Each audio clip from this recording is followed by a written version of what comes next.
That's right. So We will not nickname you Fats, but depending on how much cake is consumed tonight, we may have to have a weigh-in next Monday, according.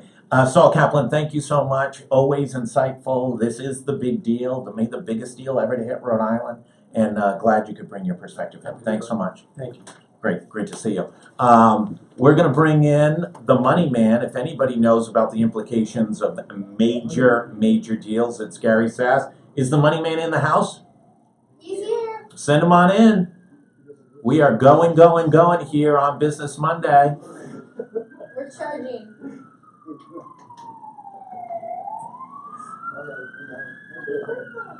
Mr. Sasse, are you in the house? I'm in the house. Come on in, join us. Hey Molly, can you go see what's burning down, please? How you doing? I'm good. We are going. We are live. So big week in Washington D.C. The Republicans in the Senate corralled Susan Collins and some other of those maybe votes on the Senate side, and were able to capture a majority, 51-49 vote, and passed tax reform as we know it. What's your take on that Senate bill?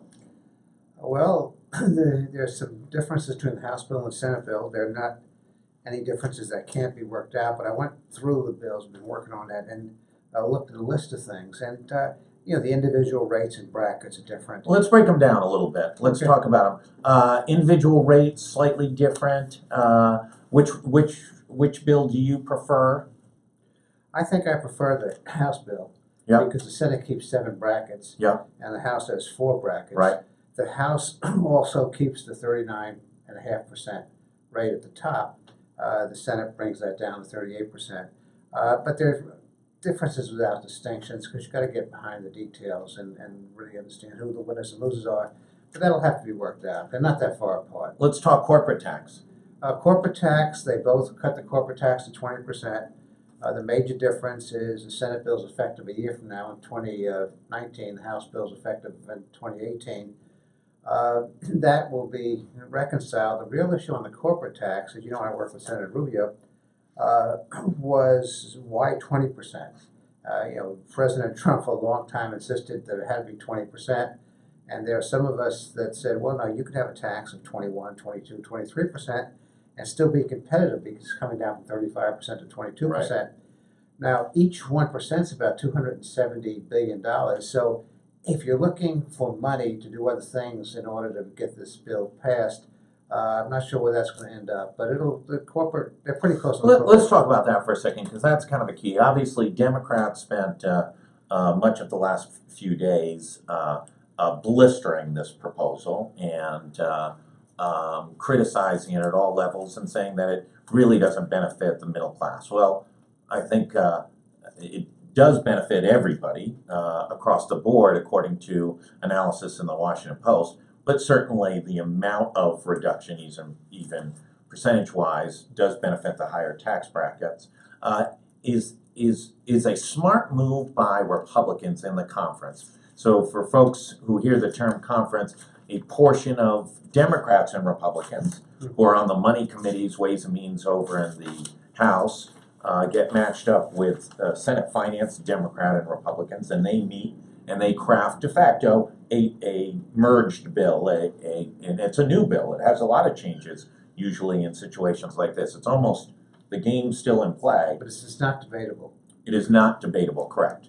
And so when they come up with the new legislation, do you think Republicans will try and add a little bit more to the middle class and maybe take a little bit away on the corporate tax? Well, the president gave them that out. Yeah. The president was insisting on 20%, and he said now maybe 22% is okay. And that gets you $500 million, $540? Yeah, there's plenty of money.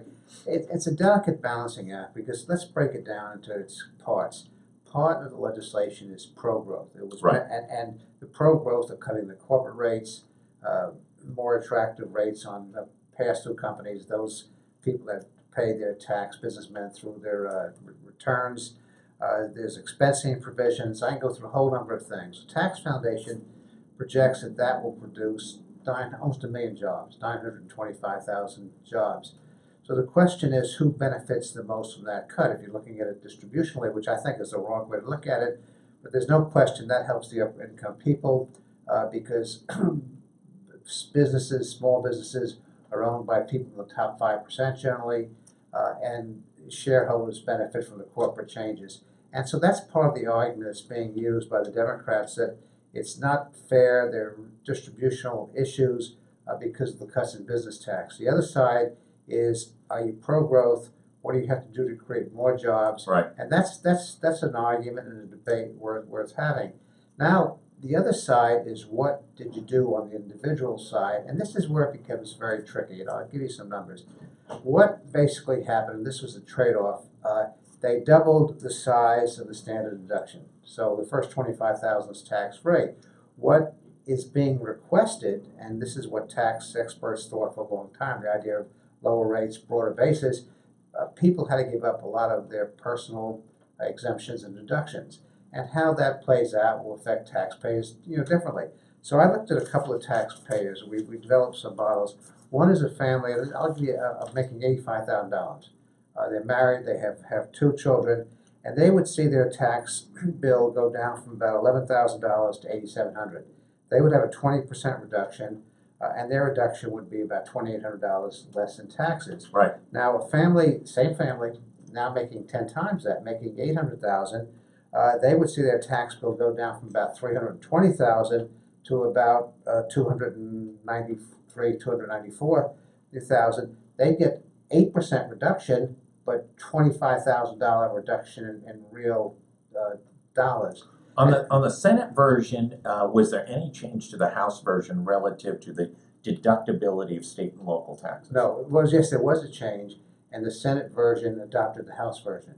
So the House version said state and local taxes were not deductible with the exemption of $10,000 for property taxes. Okay. One of the things that Susan Collins got for her vote was to put the House version into the Senate bill. Okay. So both bills there are pretty uniform. They both give a $10,000. So that's going to hurt Rhode Island.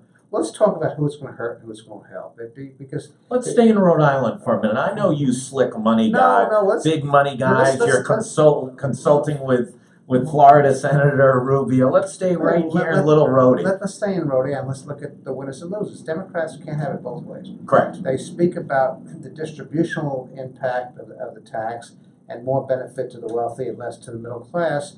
Okay, now when you look at state and local deductibility, there are a couple of facts that indicate that you need to be fair and consistent when you just have that argument. 70% of the people in Rhode Island, almost 70%, don't itemize. Right. They're not affected. So take the 70% and say it's not going to 30% we're down to. 30% are affected. Now this is figure 88% of the benefit goes to taxpayers making more than $100,000.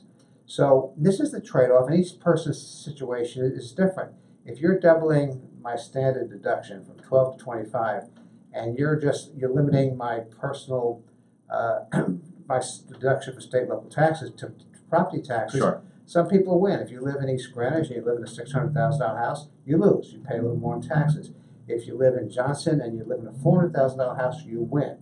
And so it gets to be that tricky. I had proposed a slightly different approach, that $10,000 in Rhode Island is not the same as $10,000 in Mississippi as far as housing is concerned.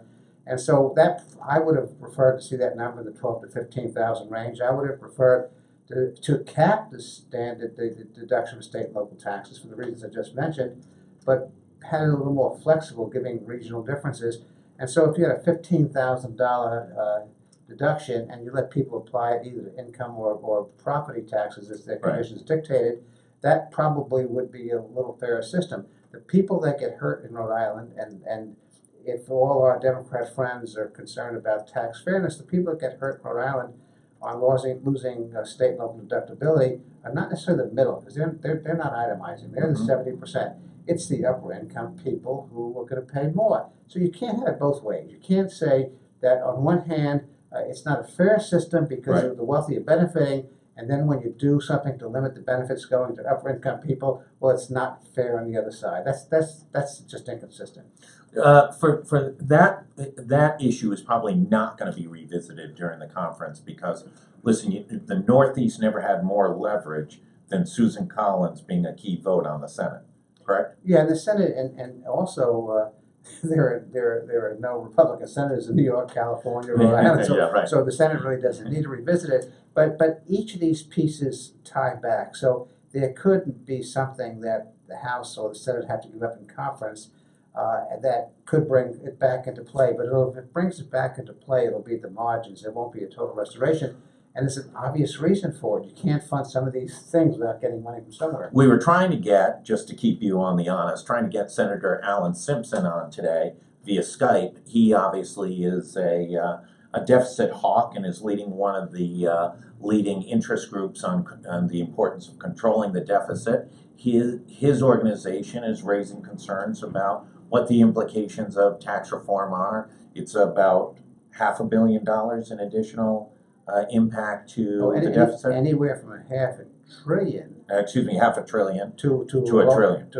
Yeah, the latest figure is about $1 trillion, right? Okay. How do how do all these Republicans who have been anti-deficit, Graham Rudman, this thing, that thing, how have they now given up on the deficit? Well, they shouldn't give up on the deficit. The deficit is still an important issue, and we made some progress. But they're sort of, they've beaten The deficit- President Obama over increasing from 10 to 20 billion.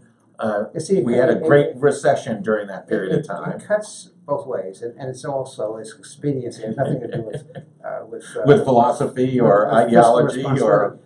Because when President Obama was in, all our Democrat friends who were deficit hawks, they weren't concerned about No, deficit spending. no. The deficit during the Obama years grew from $10 trillion to over $20 trillion. And the same people who are now deficit hawks were spending money like drunk sailors. So they're not creditable. Right. But from a Republican side, that is a concern. It does add to the deficit. And I think that's something that needs to be examined a little closer. Now, I will tell Now, you. Susan Collins was on Meet the Press yesterday, and she kind of gave this David Stockman kind of answer that he then later refuted over the course of his career, was that, listen, this is going to spark growth in the economy. We're going to go from a. Tax increases never pay for themselves. They do a lot of things, Right. but they never pay for themselves. And so that is a difficult issue. But let's talk about how you get rid of the deficit and balance the budget. There are a couple of things we do know. First thing we know is that on the spending side, no one's cutting Social Security. Right. No one's cutting Medicare.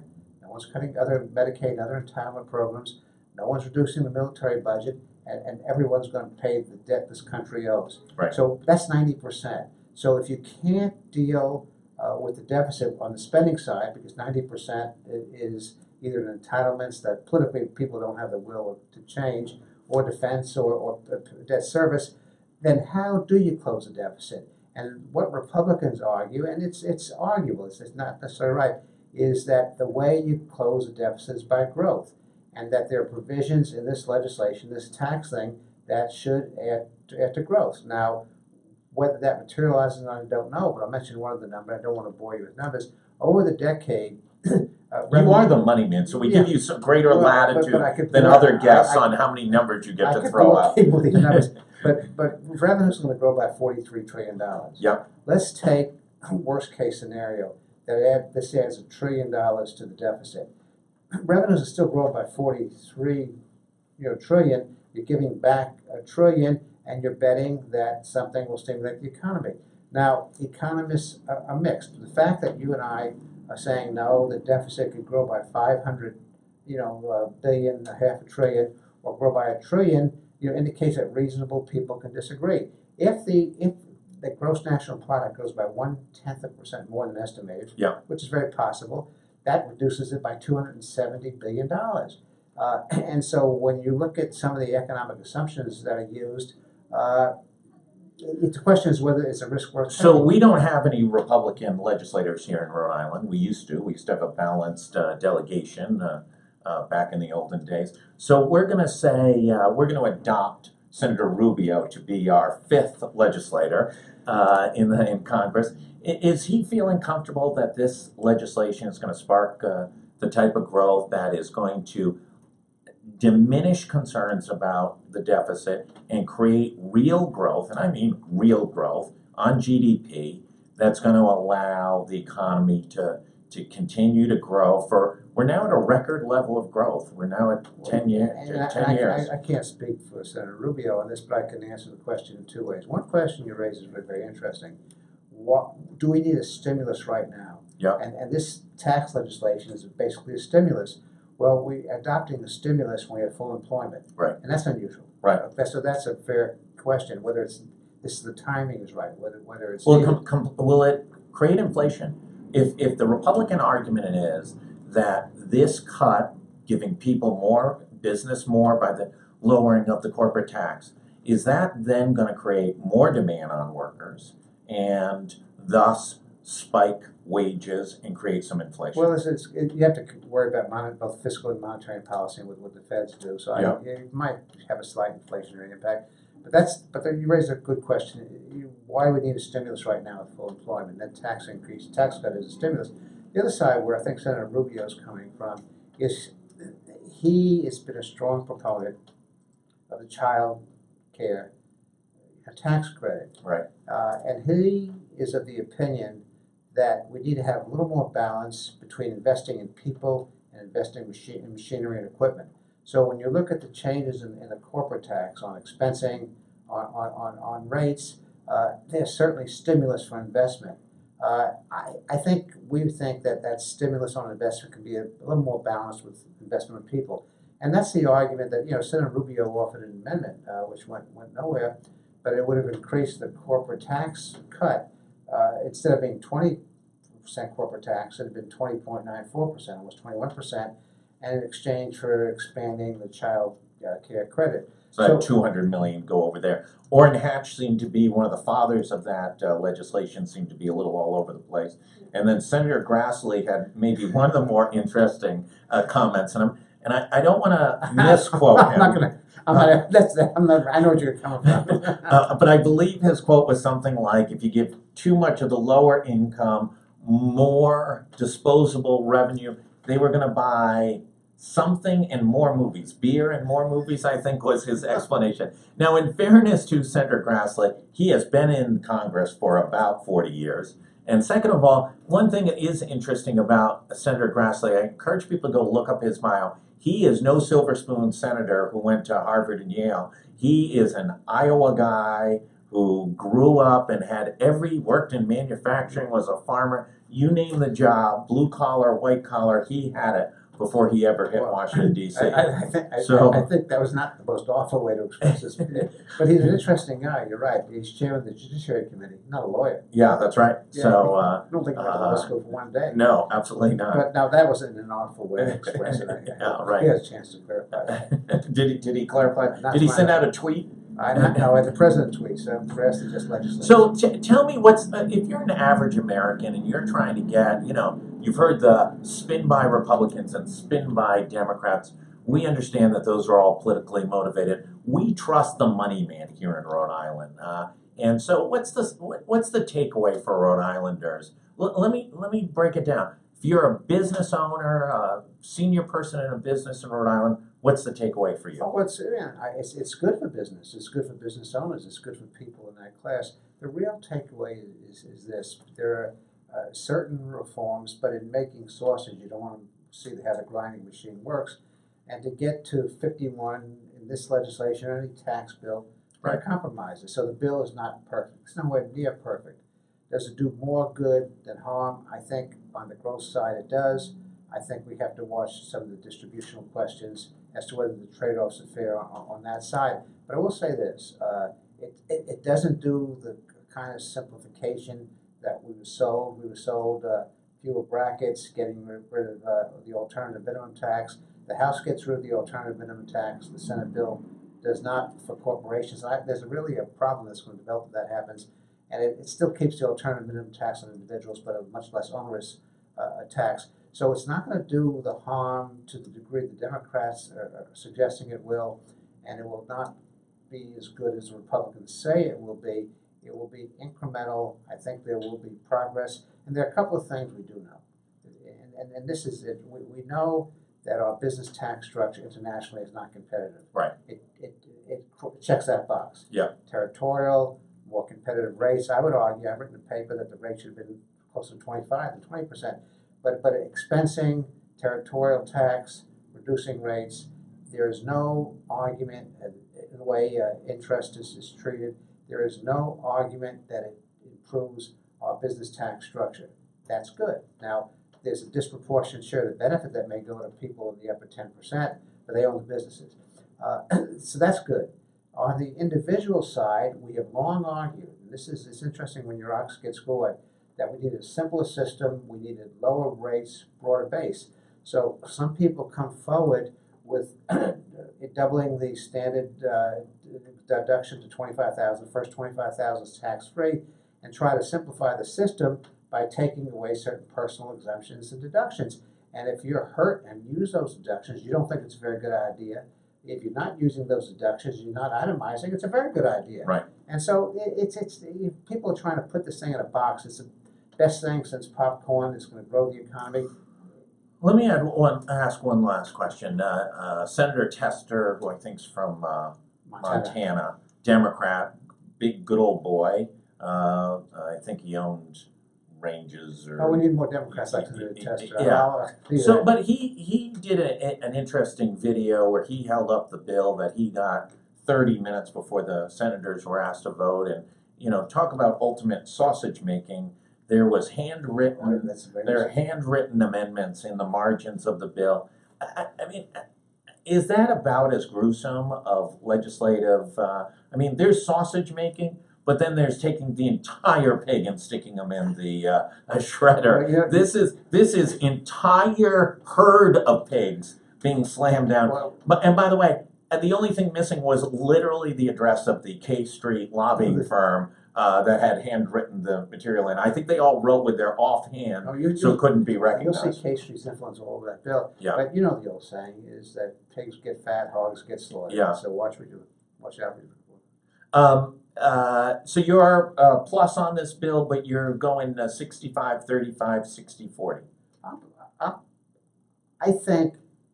I don't hear 70, 30 on this. No, I think when you look at where we are. Yeah.